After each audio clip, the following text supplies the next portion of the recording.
বোকাজানত ভয়ংকৰ পথ দুৰ্ঘটনা আজি পুৱা দাৰোগা বাগানৰ সমীপত সংঘটিত হয় এই ভয়ংকৰ পথ দুৰ্ঘটনাটো এখন অটো আৰু এখন মটৰচাইকেলৰ মাজত সংঘটিত হয় উক্ত পথ দুৰ্ঘটনা ডিমাপুৰৰ পৰা একে দিশতে আহি থকা AS09 AC9400 নম্বৰৰ অটোখনৰ পাছফালে AS09কে 2284 নম্বৰৰ মটৰচাইকেলখনো পাছফালে খুন্দা মৰাৰ ফলত ঘটনাস্থলীতে নিহত হয় সৰু মানথিৰ ৰহন টিংমু নামৰ ব্যক্তিজন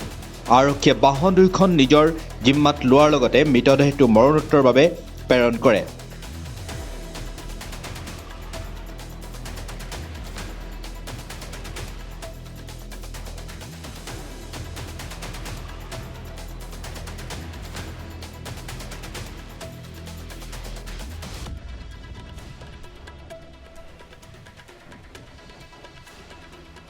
বোকাজানৰ পৰা সঞ্জীৱ গগৈৰ প্ৰতিবেদন AIPL Live 24/7